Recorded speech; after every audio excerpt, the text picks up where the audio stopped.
In less than 48 hours, I'm gonna be in Alaska. I'm going for a family vacation, and I thought, what a perfect opportunity to bring my sketchbook. Something to do to pass the time while I'm in transit, and when I get there, I have a good portable activity to bring with me. So let's go over my travel sketchbook kit. This is much smaller than what I usually carry, but I think it's gonna be great. So I've got this hard-bodied artist case. I think this was originally for colored pencils, but I've turned it into like my sketchbook travel kit. I've got my Altoids mint tin that contains like watercolors that I've squeezed out and let dry. I've got more refills here. I've got a tiny little Tupperware just to fill with water. I've got my trusty watercolor brushes, which I love. These were a gift from a dear friend. And they are Escoda brand. I've got sizes 2, 6, and 8 with me because that's all that will fit in the kit. I've got my handy Micron pens and my very favorite Pentel brush pen. I've got colored pencils and regular pencils in here. I just kind of dumped my color pencil kit just straight in here. And I've got a sharpener. I've got 2 kinds of erasers. I've got a big eraser, and then I've got a little like clicky pen eraser, which is great for fixing details. And this all fits very well in this compact case. I'm not worried about it like getting crushed in my suitcase or anything like that, or spilling everywhere. And then the paper that I'm going to be bringing with me, I'm going to be bringing 3 sizes. I've got my smallest sketchbook here, which is a sketchbook I picked up in New York on another trip, and it's got 4 different kinds of paper in here. It's got white paper, and then it's got kind of like a cream paper, and then it's got kind of like a buff, and it's got kind of a darker like toned tan paper inside. I've got my trusty watercolor Canson pad, which I find very helpful because this is a 7 by 10, which means if you draw a line down the middle, it becomes 2 5 by 7 pieces of paper. So if you want to paint something that's that aspect ratio, which I do a lot of, I just draw a line down the middle of the page, and I paint on one side and I paint on the other. And then whenever I'm ready, I can pull it out of the sketchbook, cut it in half, and frame it. And then the very biggest piece of paper that I'm bringing, this might even be too big, but I could not find this in a smaller size. So 9 by 12 it is. This is toned tan paper. This is perfect for dry media like pencil or white charcoal or colored pencil. And I'm really excited to do some landscapes on these because I have been doing a lot of like white paper as my background for landscapes recently for colored pencil or watercolor. So just having some room to experiment while I'm on vacation. I'm really excited about this.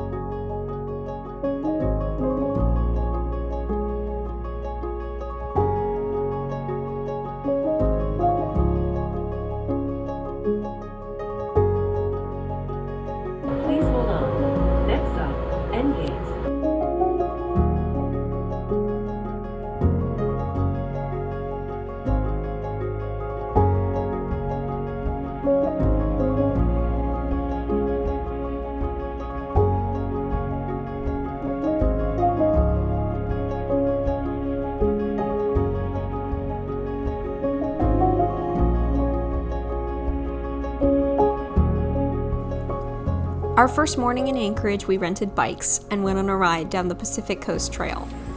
As we traveled along the road, I felt disoriented. It took me about an hour to realize it was the sunlight. The angle and brightness didn't match what time of day it was, and the diffusion through the clouds threw a soft glow onto everything. It was a gorgeous day, and we enjoyed our ride. We saw our first moose of the trip, a mom and baby, far out in a field.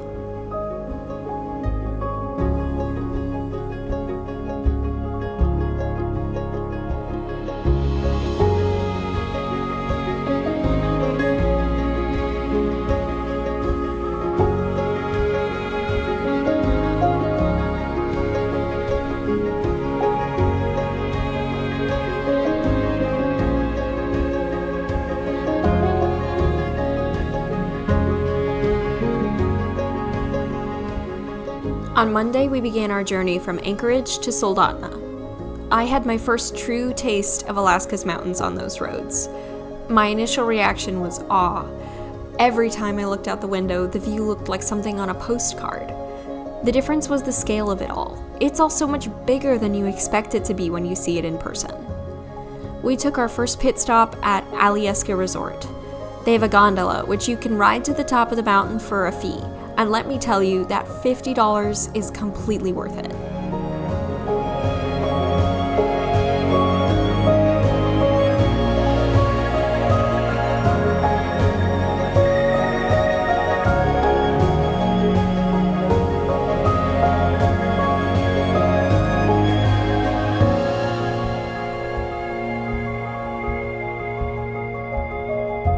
At the top of Mount Alyeska, I started having my second emotional reaction: humility.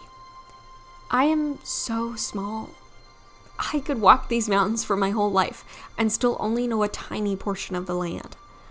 Behind its sublime beauty is the knowledge that this is an unforgiving environment, and without the proper training, tools, and good luck, I would not be able to survive out here. This vast foreign landscape is not mine. I'm only passing through, at the mercy of the mountains around me. This feeling is not new to me, and at times has been a great source of artistic inspiration, but its revival inside me was a strong reaction to the change of scenery. After leaving Mount Alyeska, we drove south along Sterling Highway towards Soldotna. As we passed Cooper Landing, I noticed the trees outside my window were changing. They were dead, stunted, and lifeless in the middle of summer.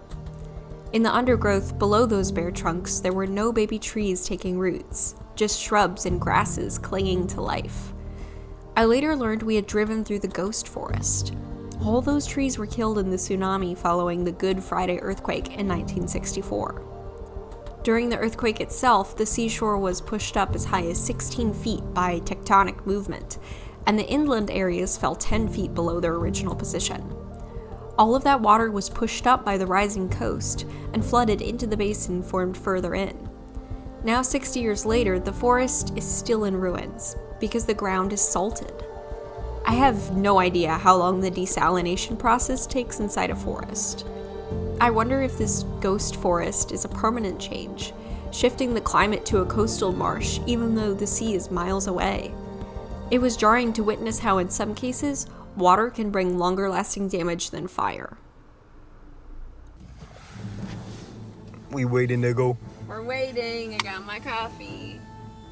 Yummy.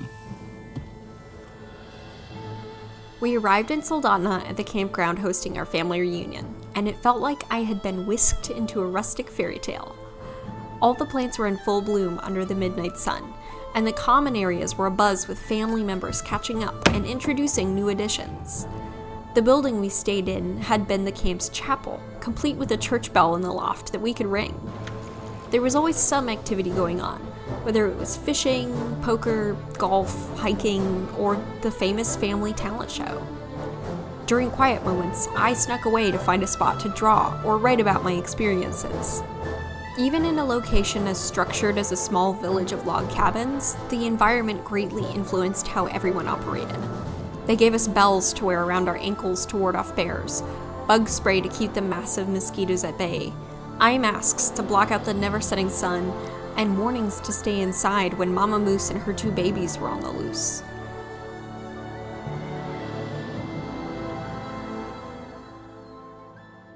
My experiences revealed the largest difference between rural Alaska and the city of Harrisburg, Pennsylvania, where I live.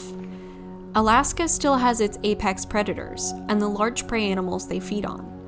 Their ecosystem is more intact since civilization exists in pockets along roads instead of sprawling across the landscape and transforming the entirety of it. I began to wonder, am I truly experiencing this place? The wild encounters I had in Alaska were designed to be more gentle and digestible by the tourism industry.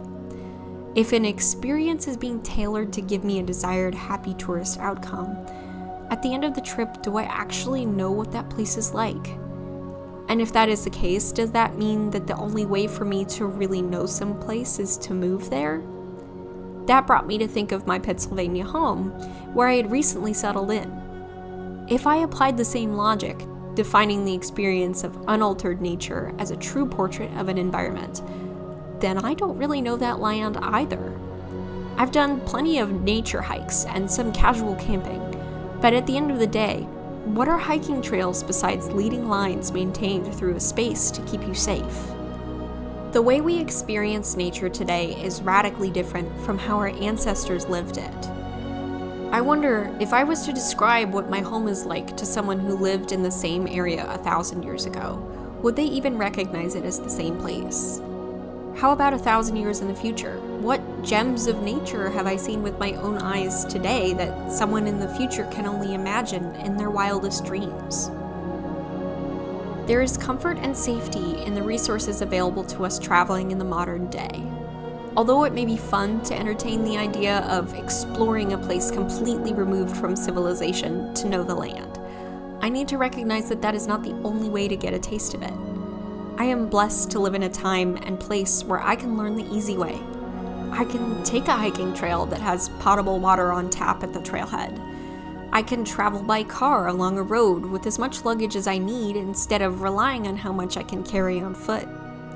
I can visit a nature preserve to see animals in person that 20 years ago were on the very brink of extinction. There are accessible ways for me and for you to connect with our homeland without having to leave everything behind. Although it is not a perfect system, I'm grateful for it. I returned home from my time in Alaska, reflecting on my place in the universe. I believe I am where I am, in my time, in my location, and in my occupation for a reason.